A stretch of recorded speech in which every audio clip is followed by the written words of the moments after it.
A perda de Silvio Santos mexeu com o país inteiro, mas para Carlos Alberto foi muito mais pessoal. Pela primeira vez, ele falou com detalhes sobre essa relação de anos e revelou como está lidando com a ausência de um velho amigo. Agora, uma pergunta final, mas talvez a mais difícil para você. Como foi a morte do Silvio Santos morto? Olha, eu não via, graças a Deus, eu não vi o Silvio desde a pandemia. Por quê? Porque quando eu assinei contrato com o Silvio, eu não discuti dinheiro. Ele aumentou porque ele quis, ele me fez uma proposta e eu aceitei.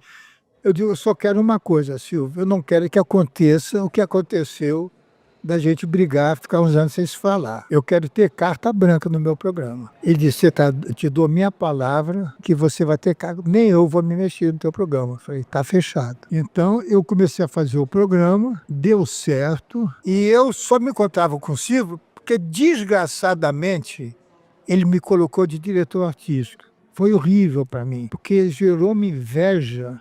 Eu tinha um clima muito ostensivo, muito agressivo em cima de mim, dado pelas pessoas que estavam lá, que mandavam na emissora. E o Silvio me ouvia muito, porque ele me falou assim, eu quero os teus 11 anos, a tua experiência de 11 anos da Globo, eu quero que você coloque para mim. E isso incomodou as pessoas. Então, depois que um grupo saiu, aí a minha vida foi um paraíso. Há 20 e poucos anos que minha vida é um paraíso lá dentro. E quando eu tinha esse poder, eu renovava contratos. Eu era diretor e eu não precisava falar com o Silvio.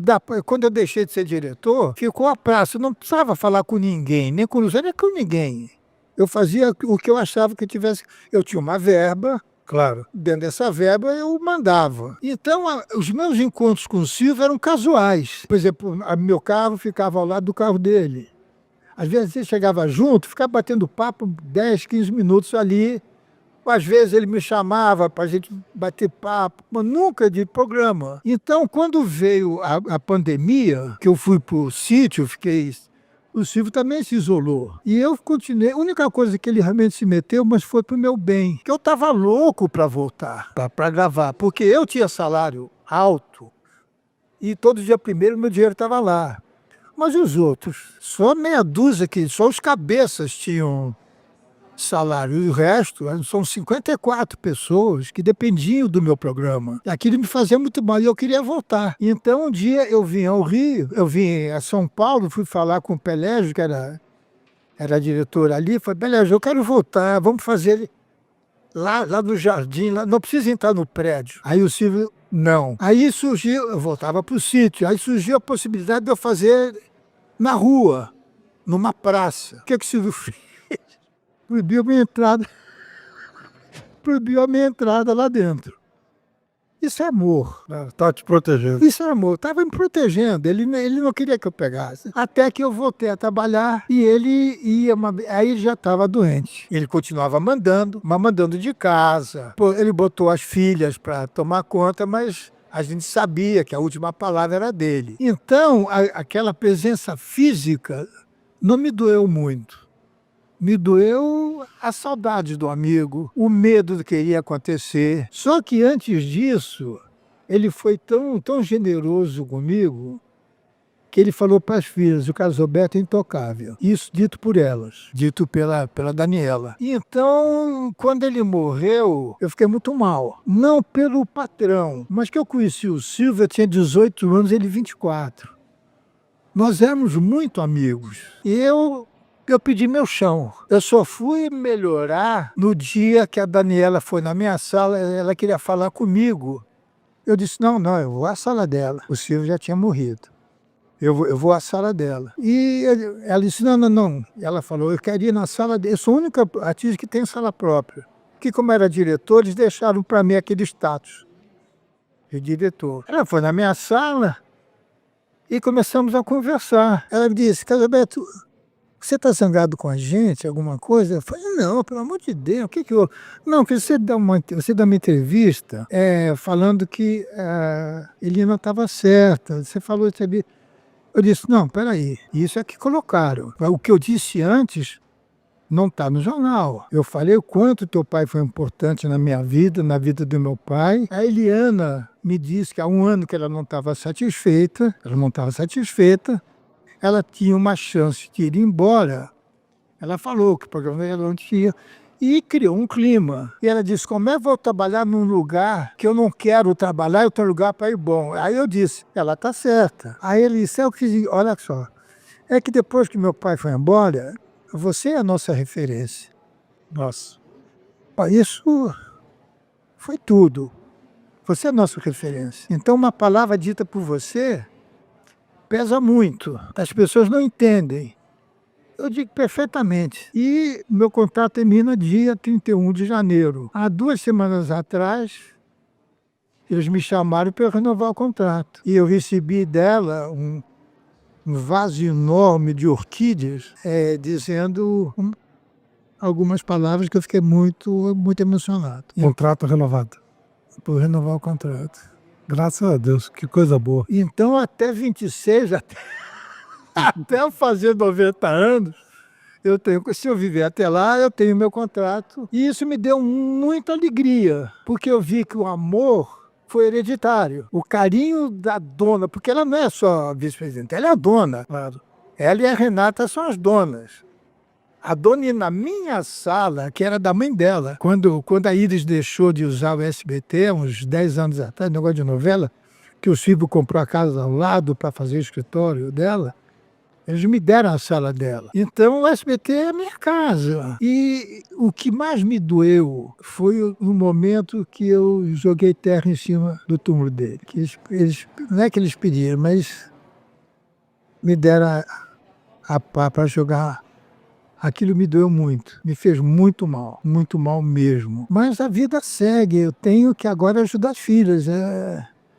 Me desdobrar, o pessoal está indo embora, mas eu estou do lado dela, se um dia acontecer, eu vou ser o último a sair para pagar luz, certamente. O Silvio, vocês, aquela gente maravilhosa, Golias, aquele time todo, vem ler desde lá de trás, é coisa do teu pai, né? Sim, nós começamos. Eu gosto muito de datas, porque tem coincidências. Porque eu assinei meu primeiro contrato no dia 1º de maio de 1954. No dia 4, o Golias começou a trabalhar com meu pai. E nós dois éramos mais novos do programa. Então houve uma afinidade entre nós. E logo em seguida entrou um terceiro jovem também, que era o Silvio, que tinha 24 anos. Até então não era humorista, não era um programa humorístico, ou já era? Não, era o programa. Porque meu pai começou a fazer humor desde que veio para São Paulo. Ele teve um programa famoso chamado Cadeira de Barbeiro. Ele fazia com a Luísa Silva Araújo, que era um grande redator. E esse programa marcou época no rádio. Por que o seu pai partiu para o humor? Eu acho que por necessidade, não é? Porque ele veio para São Paulo sem saber o que ia fazer. Aí surgiu essa chance, porque meu pai... No começo do rádio, você tinha que fazer tudo. Ele era galã de novela, locutor de futebol. E humorista também. E ele já escrevia, só que ele não queria botar o nome dele. Manuel de Nóbrega, ele escrevia para Delcy Gonçalves, que também estava. Não sei se vocês se lembram. Bom, Delcy, acho que se lembra, né? Sim. E ele botou a Germã botou Manuel de Nóbrega ao contrário, para escrever para... teatro de revista, uma coisa que o pessoal não sabe mais o que é um teatro de revista, né? Era um teatro que tinha música, tinha dança, tinha humor. E meu pai escrevia para Delcy. Acho que aí começou a veia humorística dele. E da Cadeira de Barbeiro foi um sucesso. Aí ele foi crescendo e ficou só no humor. Como é que o Golias apareceu na vida dele? Apareceu que o Vitor Costa, que foi um dos grandes homens do passado, ele era diretor-presidente da Rádio Nacional do Rio de Janeiro, que era a rádio do governo, né? E ele comprou a Rádio Excelsior, daqui de São Paulo. E ele começou a ele entrou para comprar a Rádio Nacional. Ele dizia botar a Rádio Nacional aqui em São Paulo, em 52. Então ele trouxe aquele pessoal do Rio, aqueles artistas do Rio, famosos, vieram uma vez por semana, eles vinham para São Paulo e meu pai foi contratado para fazer um programa.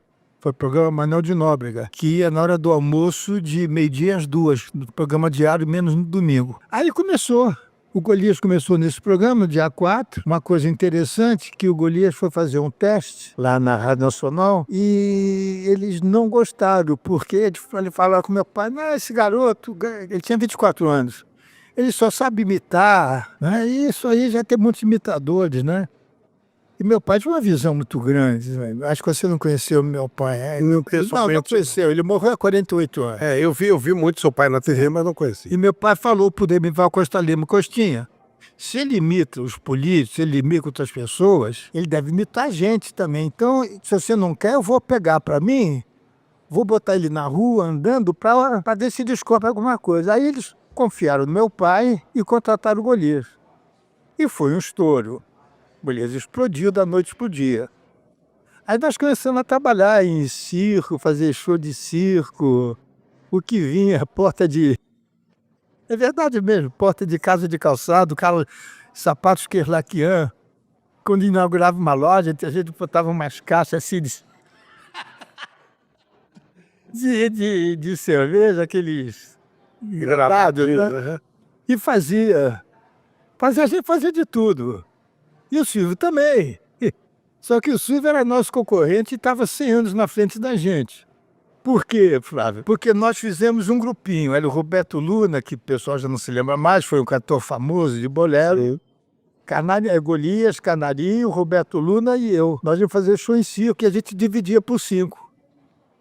O Silvio bolou a ideia dele contratar o ruim do ruim artisticamente falando e montou uma companhiazinha, assim, ele pagava por mês. Então naquela época ele já ficava com a parte do leão. Ele já tinha um negócio. Porque era Zé América, era a Gilda Rumbeira, Humberto Simões e seus bonecos. Eles eram ruins. E ele era o Peru que Fala, a caravana do Peru que Fala. E era nosso concorrente. Então, mas não um concorrente no bom sentido. Claro. Quer dizer, olha, aquele circo é bom, aquele lá é bom. Ele também dava umas dicas pra gente. Mas ele era o chefe. Ele era o chefe. A gente dividia esse circo. Ele não, ele pagava R$100 para cada um e ficava com o resto. E o circo dava mais do que a gente ganhava. Tanto é que a gente trabalhava sábado e domingo. Fazia 2 circos no sábado e 2 circos no domingo. Quando o circo lotava, a gente ia jantar fora. Pô. Memorável, né? E daí surgiu o Bronco, o Carlos Bronco, aquele personagem. Por quê? A gente ia do carro do meu pai fazer o show. Aí deu problema, fundiu o motor do carro do meu pai. E nós tínhamos que ir de táxi. A gente estava na porta da Rádio Nacional e passou um táxi, parou, estava chovendo. Nós íamos fazer o show aqui do Ipiranga. E o motorista falou, escuta, eu posso assistir o show? Eu posso esperar? Você pode. Ele era muito simpático. Só que ele falava que nem um bronco. Escuta o que vocês pensam. Vocês gostam, mas no fim quem gosta sou eu. Porque a gente tirava muito sarro dele. Né? Um dia estava chovendo e nós fomos para uma cantina, uma travessa ali da Pamplona, e a gente falou assim, olha, estava escrito o nome da comida, sabe, com aquela tinta branca? Ótica. Que não dava para ver direito. Ele falou, deixa que eu vou ver. Ele foi lá, olha, só tem chonchi com frango. Chonchi com frango, né? Vamos ver. Era nhoque com frango. E o Golias começou a imitá-lo. E foi o grande personagem do Golias. Maravilhoso. Que as coisas acontecem, a gente tem que ter sorte, né? Tem que ter valor, mas a sorte também ajuda. Sempre vocês que escreviam? Não, meu pai tinha uns ciúmes doidos, só ele escrevia. Mas o humorista, ele, por exemplo, o Golias ele não podia criar o quadro dele? Não. Era já feito antes, né? Todas aquelas ideias foram do meu pai. E mesmo hoje é assim? Não. Hoje eu tive que mudar. Porque todos aqueles grandes personagens iam morrendo, foram morrendo todos. Fiquei só eu e o Moacir, vivos, né? Uhum. Então, quando eu vim para cá, eu comecei a escrever sozinho. Mas uns 2 meses depois eu comecei essa gente, mas mesmo assim era só eu e mais 2 redatores. Aí essa turma foi morrendo e eu tinha que tratar gente nova, que não tinha mais no mercado. Porque o rádio foi a grande fonte para a televisão. E não tinha mais esses comediantes no rádio. Então, o que eu fiz, Flávio? Eu fui buscando o pessoal que faz stand-up. Perfeito. Eu comecei a testar, eu fazia o programa e eles vinham, gravavam um stand-up. Se fosse bom, eu ficava, mas de 10 eu pegava um. Mas aí começou a surgir, e eu falava para eles, se você é engraçado em pé, você vai ser engraçado sentado. Apenas eu preciso de uma roupa que é para não entrar com a roupa normal, tem que ser um personagem. Aí surgiu o Bêbado, surgiu o João Plenário, surgiram vários. Que hoje eu escrevo quase nada, que eu formei uma equipe, de redatores e coisas interessantes aconteceram. Quando eu vim para cá em 87, para o SBT, eu estava escrevendo sozinho. Um dia eu recebia textos de uma pessoa que eu não, esse cara não tem jeito, tá ruim. Um dia a Consuelo falou, Roberto, tem um texto aqui que me mandaram muito interessante. Será que eu posso fazer? Claro, pô. Eu sempre dei muita liberdade pro pessoal. Aqueles é que dão a cara a bater, né? Eu tenho que deixar eles bem à vontade. Aí o quadro ficou muito bom. Eu falei, ô Conselho, quem é que escreveu? Foi aquele rapazinho que você não gostou do texto. Pô, traz ele aqui. Ele era professor de química. Puxa vida. E é o Magalhães. Magalhães Júnior. É o nosso amigo, querido. Tornou-se o meu braço direito e o orgulho que eu tenho dele é muito grande. Ele é maravilhoso. Porque ele é um excelente redator, parceirão. Aí eu trouxe mais um, que já fazia o Bozo, eu escrevi o Bozo. Era o Sérgio Valentim. E eu comecei nós três a escrever. Quando foram surgindo os stand-up, eles já tinham humor. Perfeito. Pra gente era mais fácil. Então hoje são 6 quadros que eu tenho, são 14 quadros que eu faço o programa. 6 é de stand-up.